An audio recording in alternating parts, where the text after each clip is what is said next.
So we'd like to call up the members of the panel. Bachar, Colonel Nir Weingold, is that you? Hamutal Meridor, is she here? There you are. And Michal, Kissos, it's you? Good. Okay, my name is Sidney Gottesman. I'm the CEO of the Finsec Innovation Lab. It's an early stage innovation lab in partnership with the Israeli government, the Innovation Authority, the Cyber Directorate of the Ministry of Finance.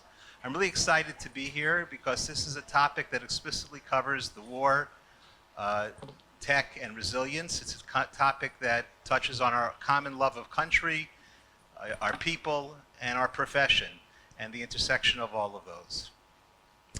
I want to say at the outset, we'll be talking about the resilience of the industry, but obviously the most important resilience is the resilience of the hostages, their families, our IDF soldiers, and their families as well.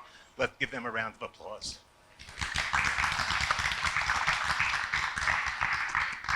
Several of the previous moderators have thanked the international visitors. I want to thank them as well.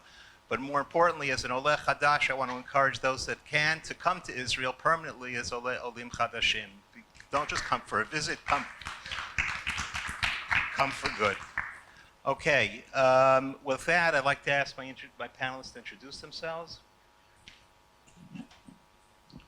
So, hello everyone, great to be here this morning. My name is Bachar and I'm leading Microsoft for Startups in Israel. During the last couple of months, obviously, you know, Microsoft has been heavily invested in supporting the ecosystem over here, and we're going to talk about it more briefly. Hi, good morning. Thank you for having me today. My name is Michal Kissos Hertzog.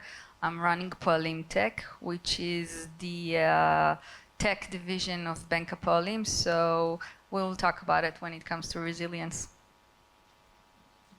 Hi, I'm Hamutal. Recently left my position as an investor and started a defense tech company. My background is as an engineer operator. I was also the GM of Palantir in Israel. Good morning, everyone. My name is Nir Weingold. I'm head of planning, economics and IT department in the Directorate of Defense R&D. And we are trying to enhance the ecosystem and to adopt and collect startups to work together. And that's the reason I'm here. Great. So I'd like to organize our session around the what, so what, now what model, and then maybe leave a section for time for leadership. At the outset, I also want to mention that even though we're talking, the war is in the context of our discussion, our comments are not going to stray into anything confidential or anything political. So with that said, let's talk about what. For purposes of this panel, how do we define the term resilience?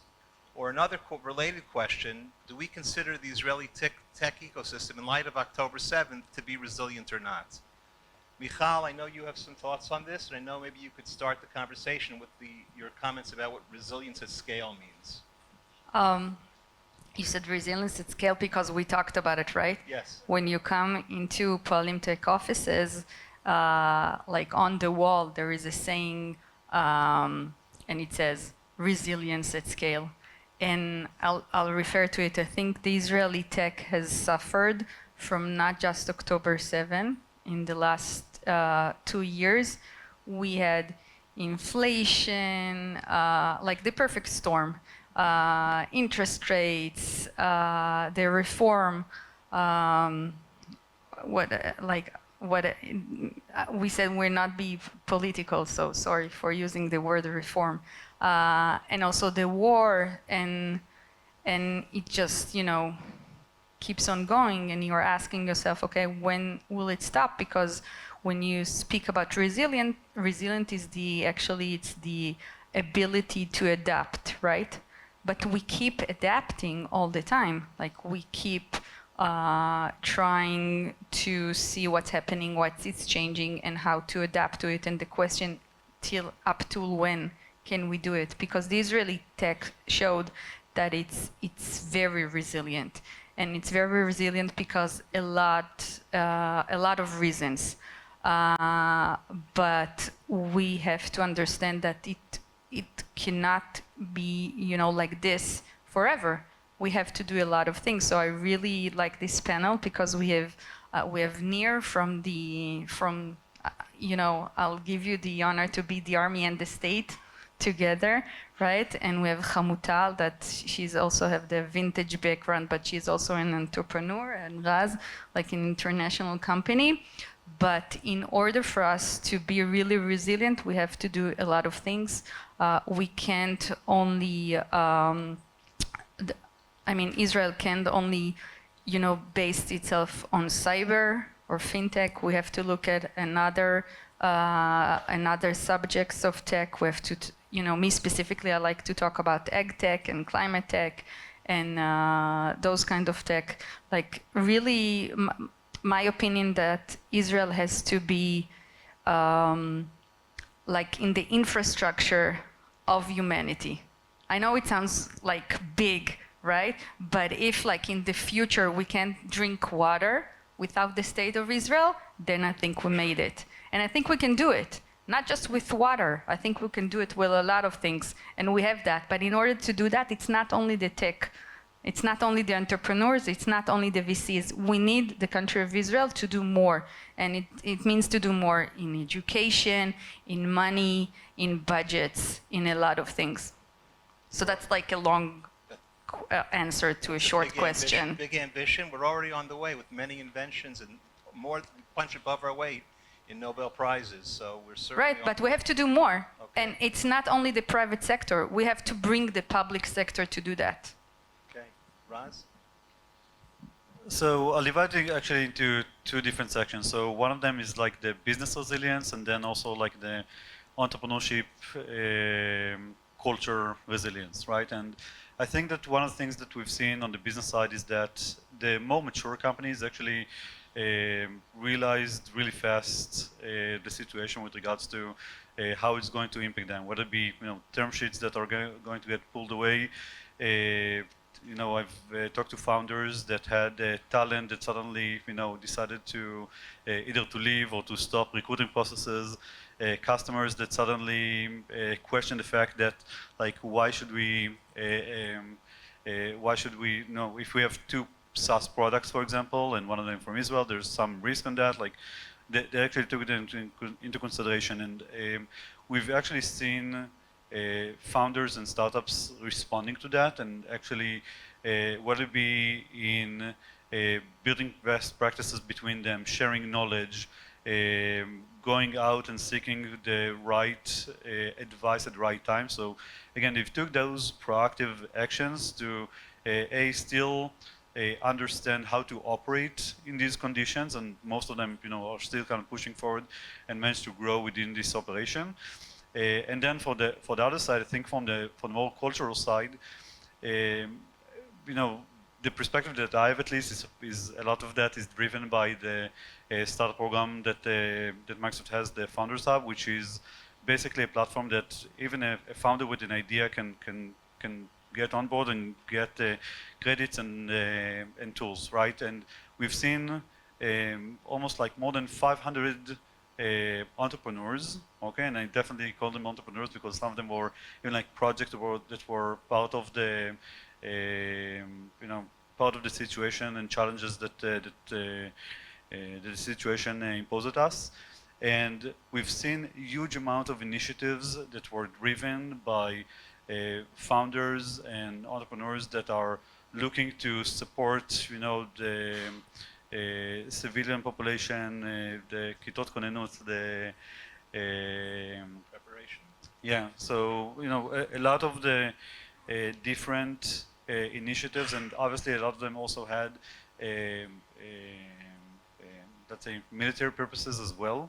So again, understanding how is it that everybody can work together and, you know, just be proactive and trying to solve stuff. So I think it's been one of the greatest examples of the Israeli spirit and entrepreneurship culture at scale. You know, to some extent it was like the most massive hackathon that you can ever imagine, with real life use cases with real life challenges and solutions that honestly also because of this day and age of AI got built and deployed in matters of days or a few weeks, something that in the past could have taken like months or years. Great, Right. thank you. Nir, do you have any comments on our resilience and how you define it, and how do you think we are? Yes, please. And I totally agree with Raz and Michal. But first, I will approach it from the both sides as a military and also as the state. Because MAFAT, the DDR&D, is a joint organization of the Ministry of Defense and the IDF. And we look on things from both angles. First of all, the Director General of the Ministry of Defense, Eyal Zamir, is leading a line of production chain independence. And we are investing a lot of efforts in order to become more independent and more free from from such dependencies in other countries. The second thing I want to add is that we have here the minds and the human beings that can lead the world in many technologies, and we need to do more. We need to do more from the side of the IDF and from the side of the Ministry of Defense. And once we will think from dual use purposes, both civilian and commercial, and the other side is for defense purposes, we can bring the world new capacities, and we will lead it. Excellent, thank you. Hamutal? So resilience, we're talking about resilience of an industry, resilience of startups, but I think most importantly, resilience is an emotional state of people, and Israelis are resilient, and I think part of what makes us resilient is our past and the challenges we had to overcome, and this current moment, however difficult it is to all of us, obviously is building us to become even more resilient, and I see it especially with reservists who come back from after like months in reserves. They come back to their jobs and maybe they quit their jobs and they start a defense tech company, or they decide they do something more for society. And I think it's hard. Sometimes it's hard to see it because we're in it. All of us are in it right now. But I'm already seeing the signs of the next resilient generation that we're building from this difficult moment, and I'm very hopeful for the future. Terrific. Sorry, Hamutal was saying something, and I just remembered that that Israel is very high in like the happiness score in the world. Like I don't know, maybe I'm mistaken, but it's like the fifth. It's 9. Okay, it's high, right? Okay, the question is why? You know why? There are several reasons, but one reason is like very important, because the family is very close. Like we are in Israel, we live like with our family. It's not like they stay, they are going away to college, we don't see them for a year and so on. Like the sense of family and community makes us more happy. And if we'll take it parallel to the tech community, it's the same. It's like a very strong community that really, engage and they are there for each other. But in order for that to be resilient, we have to keep that, also as like people. And so we have to understand that we are all at the same, problem. And our power is our community. So Our solution is together, not separately. totally. So I wanted to move on to the next round, which is so what? So we've defined resilience, we've defined some of the elements of it. So why is it important that Israel needs to be resilient, or the tech community needs to be resilient? And for those of you that engage with foreign investors at this time in particular, what are your best arguments that Israel's high tech is a good investment? Raz, you want to get us started with defense tech?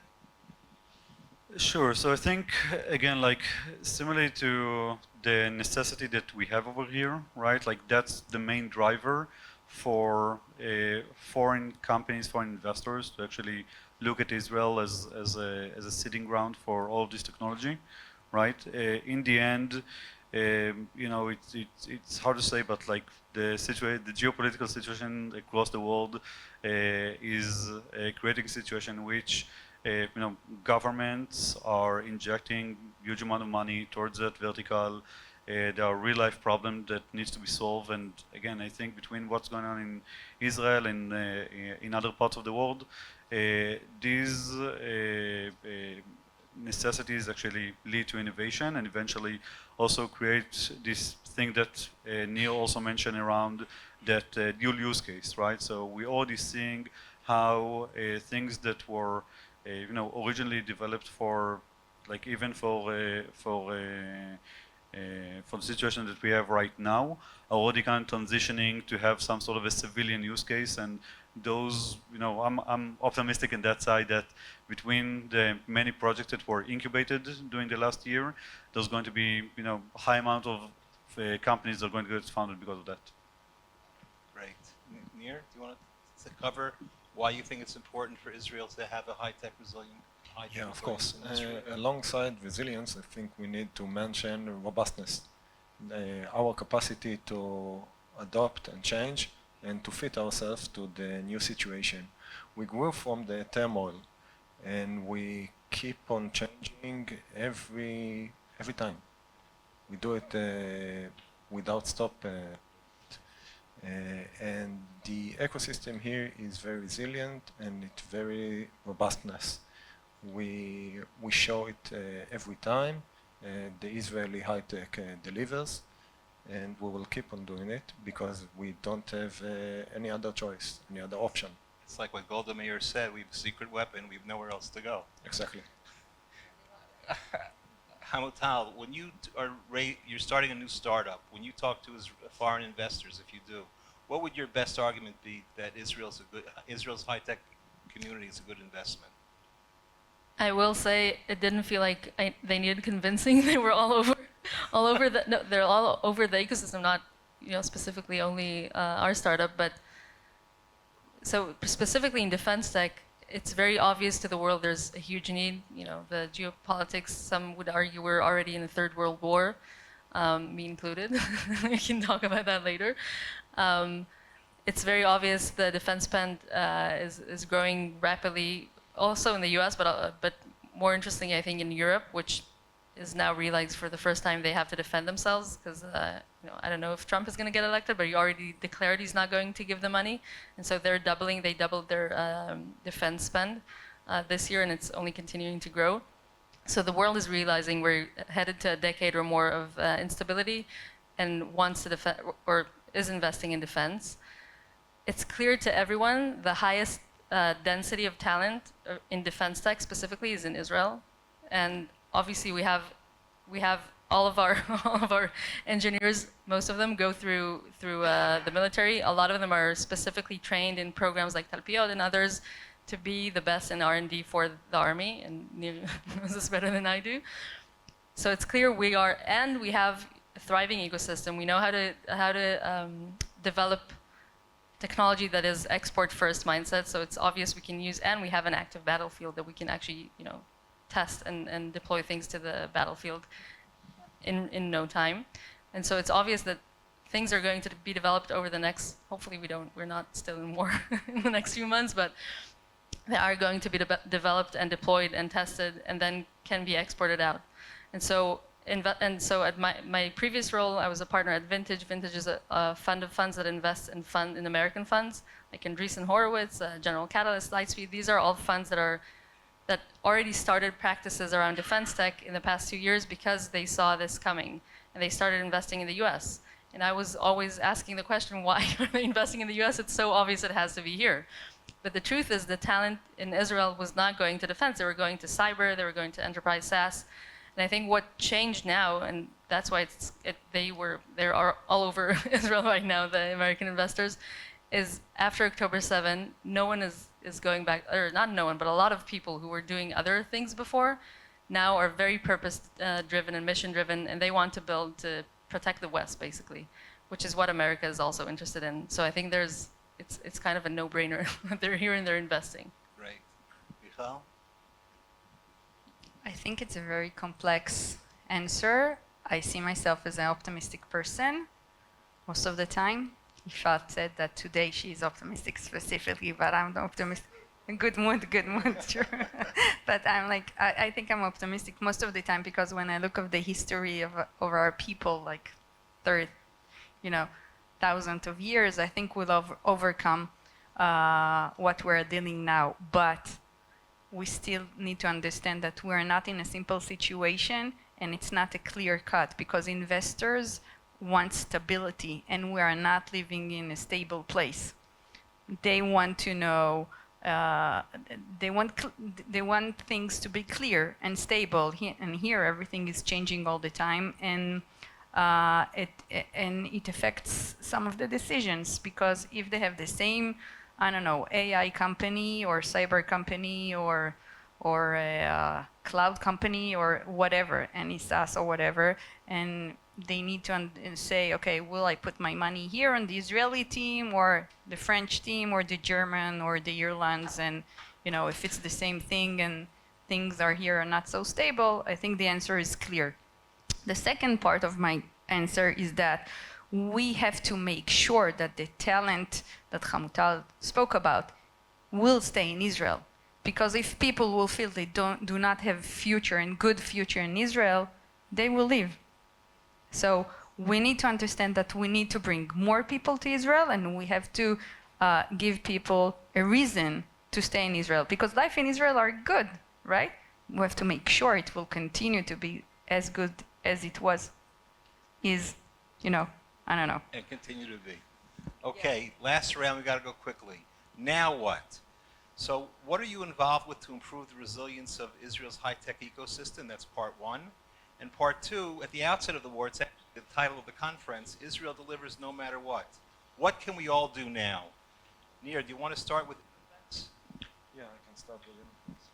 Yes, I can start with Inoffense. Inoffense is our defense accelerator, innovation defense. We just published the 5th cohort and the challenges, which are all dual use. And we call for startups to serve and to approach these challenges. And I want to say one more thing. We don't have any other choice than run faster than our enemies. We need to take care of our qualitative edge. And we try to do it every day, every night. That's what we are doing in the DDR&D. We call all the startups and all the technologists here to come and collaborate with us. There is a place for more national initiatives. We run together with the Israeli Innovation Authority, the AI National Initiative, also the quantum initiatives, and we are anticipating the bioconvergent initiatives. And we gather academy, universities, industries, and startups to work together and to remain our technological superiority and qualitative edge. Excellent, thank you. Oh. I think, so this is less about the, I think the tech ecosystem is people and the talent, and the ecosystem is doing what it should be doing. I think the society as a whole needs to unite. That's my biggest worry. And there are signs for that to happen, but I think we're far from it. And What can we all do? it's a good question. We said no politics, so I won't go there. I think we should all continue to do what we're doing, and just as Nir said, do it like faster, better. We have no other choice. We don't have the privilege of failing, so we have to succeed. And to do that, we just need to make it happen. That's. Thank you. I think it's like, just don't be indifferent. Understand that each and every one of us has an impact on what we're doing, and we just have to do it better, stronger, I don't know, like faster. As Nir said, I also really recommend that you invite Nir to wherever you work. He has a 1-hour lecture. And I remember my people, after they saw it, they were like amazed by like what the military can do and how strong we are. And I think it's very important because our brand after October 7 was a little bit hurt. So I think that helps to rebuild the brand. So sorry for, like you have more work now because I said it, so sorry about that. But going back to just don't be indifferent, do more. Because each one of us are as individuals have a collective impact on what we're doing. Okay, Raz? So also here I divided into two. With regards to having like the top-down approach, making sure that organization from like Mafat and the government are actually encouraging this vertical in Israel. Like there is a point in time right now that we need to invest in this opportunity and not let it again. Some of it because of the necessity, but also forward-looking around the opportunity that we have to develop a global expertise and talent around that. Also, with regard to investors that we have in Israel, like Hamutal said, it's not necessarily like we are seeing, the classic investors in the US suddenly have like defense tech vertical, and they are not shy of publishing startup maps or stuff like that of defense tech, and they're actually trying to promote that vertical in their portfolio. And I do believe that Israeli investors should, basically do the same on that regards. And then the other thing is like the bottom-up perspective. As a disclaimer, I've been more than 200 days in reserve service, both in the field and like in technology units. And I got opportunity to work with a lot of teams of volunteers, not necessarily just startups, but volunteers that came together. One of them is a developer in a bank, one of them is a product manager in a startup, another one is from a multinational. They come together, they whatever volunteer group that they've been part of presented a challenge, and they start working on that, and they delivered on an amazing project that solved like real life problem within a few weeks. And then the day after, like each one went back to his day job, without many of those teams realizing that what they're doing is entrepreneurship.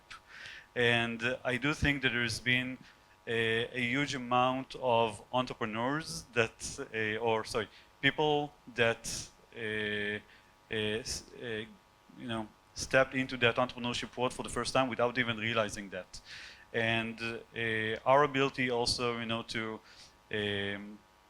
ensuring that those, basic entrepreneurship programs, the entry level, to ensure people have that capabilities to pursue some ideas that they have and to build them into, products and to companies afterwards. Like, that's a huge opportunity that, again, this unfortunate situation presented with us, and we need to leverage that. Thank our panelists, great leaders in their own industries. Thank them for both their private and for their country service. And thank the organizers for the panel. Thank you very much.